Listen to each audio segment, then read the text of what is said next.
Doesn't Stop Raining by Stephanie Spence. It's been raining night and day. The oak tree drums on the roof. Our boots leave oceans by the door.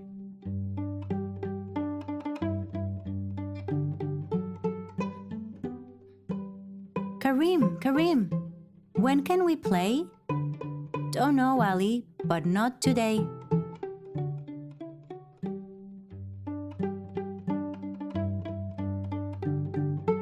For 3 days straight, we stare at gray. Muggy windows drip with spray. Homes seem like islands far away. That's how much it rained today. What if it doesn't stop raining?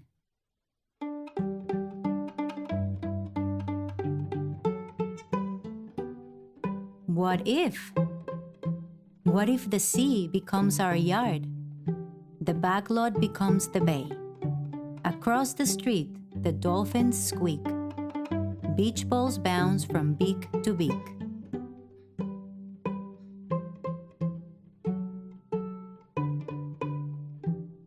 You can't trick me. The court's just wet. Then who's that playing with our net? It still rains, but there's more to see. More friends to meet. More things to be.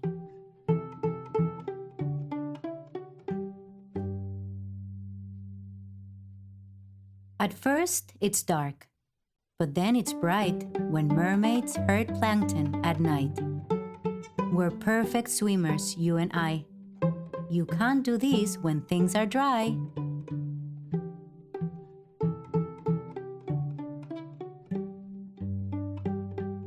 A land sea party shakes the shop.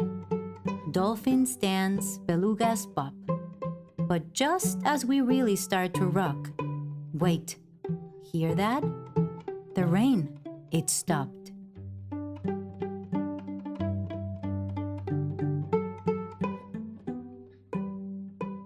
The waves roll back. The tide goes down. The whales and squid and fish hop down.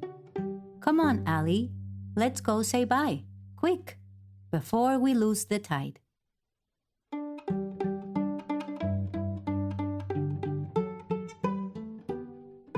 With boots still damp but spirits high, we run to the pier to wave goodbye. Wait, the rain turned out to be so fun. I'll be bored with just the sun.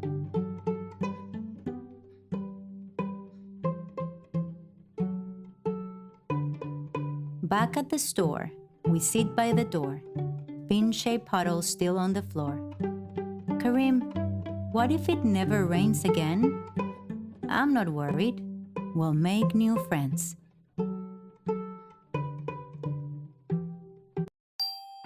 And the Dragon. In the tallest mountain above Tamika's village, there lived a dragon who used her fire to build the most beautiful toys. Many knights tried to break into the dragon's cave and bring the toys to the kids of the village, but they all came back bruised and defeated.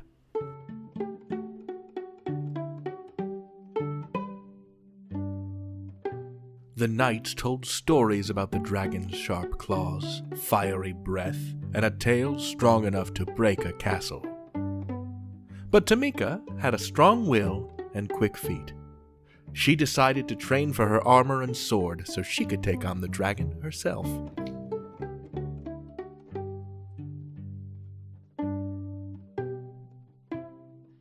When Tamika got to the cave, the dragon stomped out and shook the ground with every step. She growled a deep, mean roar. "What do you want?" "Hand over the toys," Tamika shouted, drawing her sword.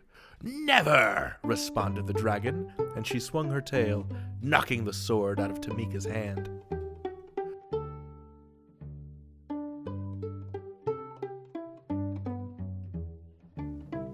Tamika sprung onto the dragon's back and pulled at her scales.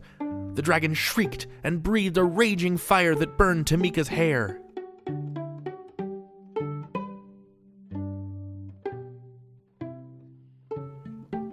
Tamika did a tuck and roll to hide under the dragon's belly, just like she had learned in training. She noticed the dragon's soft skin and scratched at it. But instead of crying in pain, the dragon started to laugh.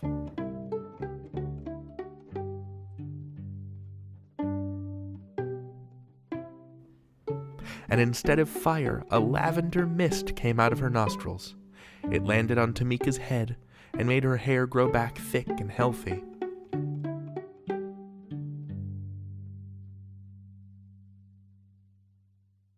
Tamika crawled from underneath the dragon. "I didn't know dragons could laugh," she said. "I didn't think humans could laugh," said the dragon. Tamika and the dragon stared at each other and blinked. Tamika stuck out her tongue. The dragon wiggled her ears, and they both roared with laughter.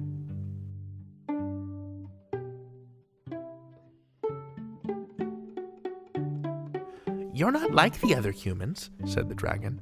"They're always so angry when they break into my cave to steal my toys." "I never thought of it like that," said Tamika. Tamika looked around at the mess she'd made and felt guilty.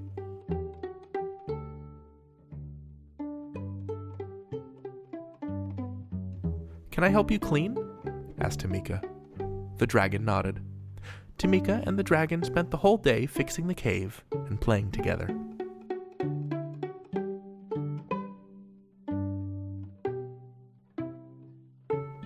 The next day, Tamika returned to visit the dragon, and the next day, and the next day. Soon enough, Tamika started to bring other villagers to the dragon's cave. It took some convincing, but slowly they learned to trust the dragon, and the dragon learned to trust them.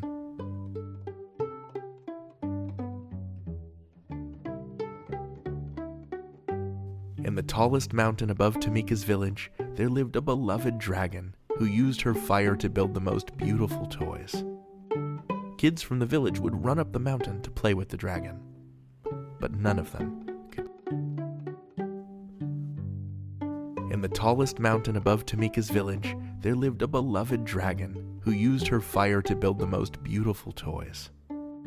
Kids from the village would run up the mountain to play with the dragon, but none of them could make the dragon laugh like Tamika.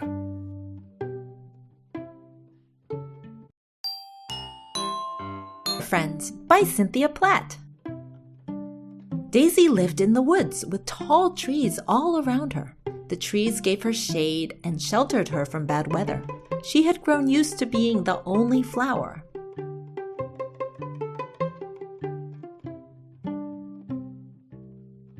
Sometimes the trees chatted amongst themselves. Daisy liked to listen to the whispers of the leaves as the trees talked, but they were up so high and she was down so low. She could never make out what they were saying.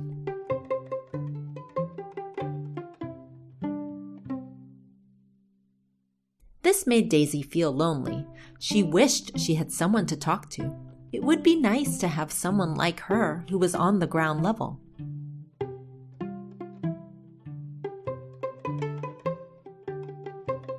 Then something unexpected happened. A chance seed blew in and took root next to her. Daisy watched as the seed began to sprout.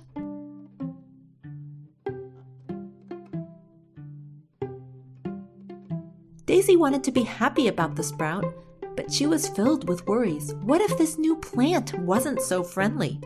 What if they didn't get along?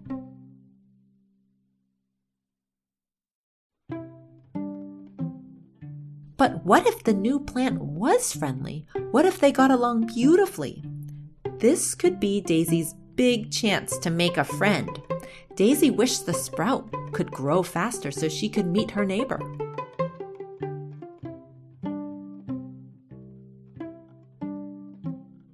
The big day finally arrived. The new plant's bud unfurled. Poppy was brightly colored and her petals were frilled and fancy. She didn't look anything like Daisy. Daisy wasn't so sure they'd get along after all.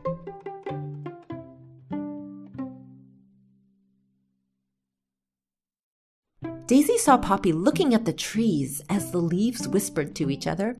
"Do you know what they're saying?" Poppy asked. "No," Daisy replied. "They're too far away."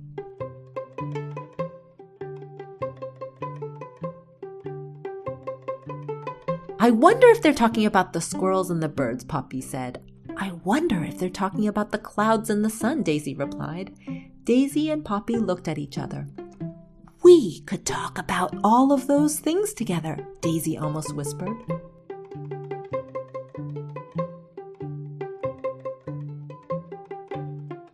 Daisy had grown used to being the only flower in the forest. She had grown used to being alone. But now she wasn't lonely anymore. School by Cynthia Platt. It was the first day of school, and Flamingo was excited and nervous. After all, he didn't know any of the other birds. He had no idea what to expect when he got there.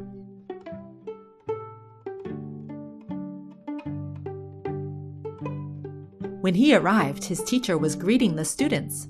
Flamingo didn't know where to look first. There were birds everywhere. It was a little overwhelming.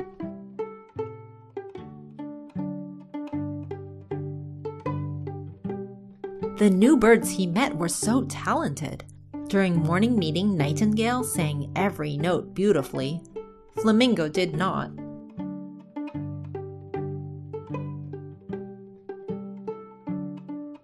During art, Bowerbird made an impressive sculpture. Flamingo did not.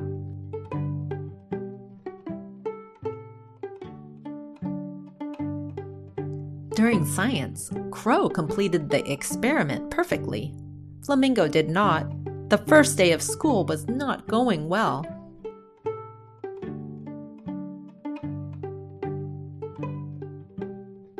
Finally, it was time for the last class of the day. Flamingo thought PE would be the worst of all. Then his teacher started playing music.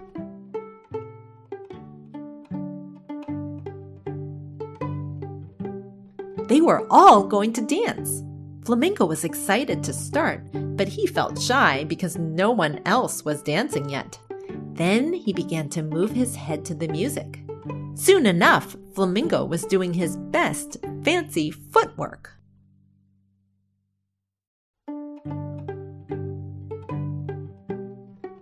The other birds started asking Flamingo to teach them some of his moves. Flamingo was surprised. These birds seemed so good at everything.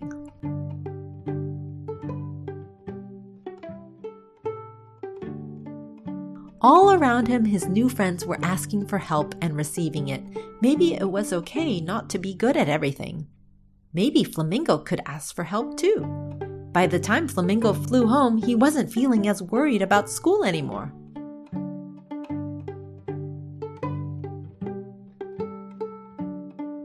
On the second day of school, he knew what to expect. Flamingo was ready to have fun and learn from his new friends. Away by Cynthia Platt. In the vast, mucky swamp lived a very small reptile. Crocodile loved the swamp, but more than anything, he loved his mom. He especially loved it when she carried him around in her mouth.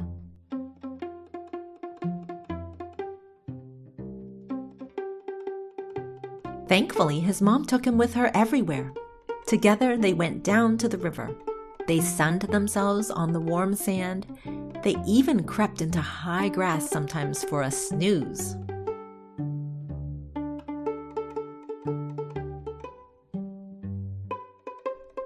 When Crocodile was with his mom, he felt warm and cozy and safe. When the hawk came around, his mom squared her legs and snapped her jaw. That scared away the hawk and made Crocodile feel safe again.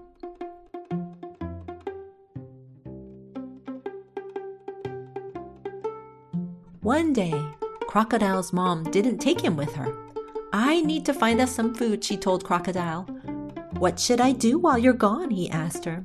She smiled at him. "Rest on this warm rock. I'll see you in a while."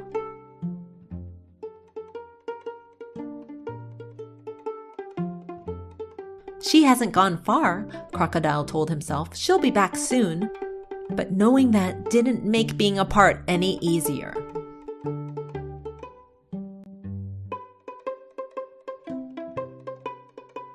After all, there were strange sounds in the vast mucky swamp. A twig broke. Crocodile's eyes widened. A bird swooped down. He jumped up, startled.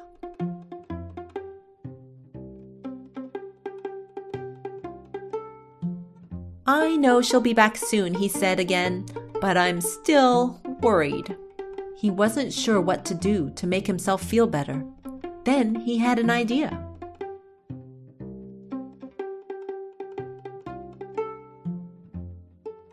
What would my mom do if she was worried or scared? Crocodile wondered. Then he knew.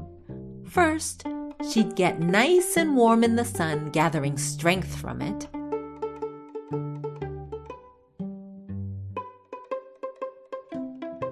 Then she'd square her legs and snap her jaw, just like she did when the hawk came. I can do this, Crocodile told himself. So he gave it a try. It works, he exclaimed. Crocodile already felt better.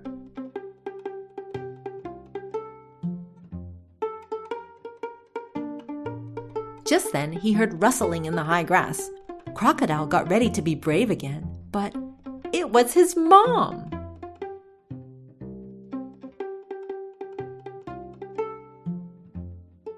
Were you okay while I was gone? She asked. I was great, Crocodile replied. He knew he could handle being apart, but he still preferred being with his mom. One rainy day, Cody went to visit Sandy. We can't play outside, Sandy told Cody. What should we do? Let's play sink or float, Cody said.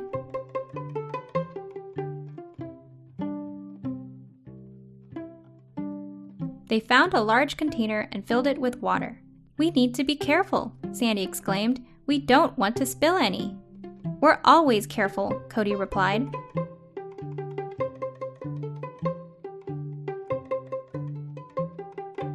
I'll try this ball first, said Cody.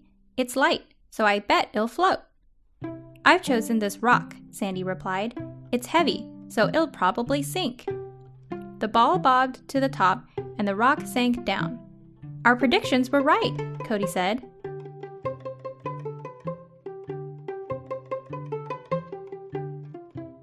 I'd guess this wooden block will sink too, Sandy said. It feels heavy.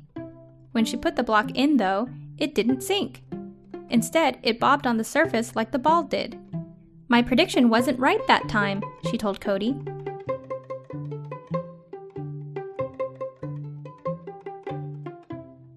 My turn.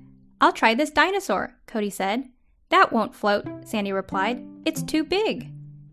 It won't float, Cody agreed, because it's going to...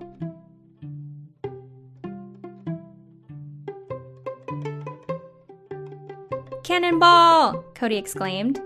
Water splashed everywhere. Cody and Sandy were as wet as the dinosaur.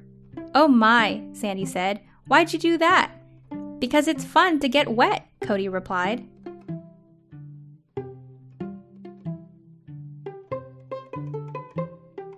You're right, Sandy agreed. Look, the sun has come out. How do you feel about going for a swim? Let's do it, Cody said. It turned out they both liked to cannonball too.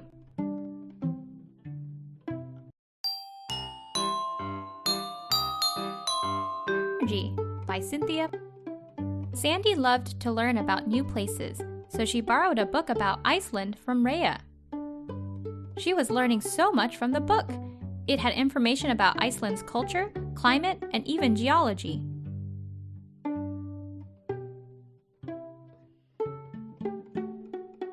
Sandy learned that Iceland uses geothermal energy, which is very good for the environment. Geothermal energy comes from the earth. To reach it, you have to dig a large hole. Sandy closed the book without even finishing it. She knew what she wanted to do.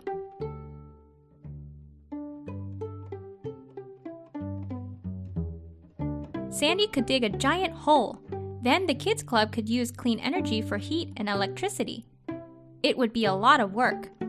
Alo, I'm going to dig a gigantic hole so we can get geothermal energy, Sandy said. Will you help me?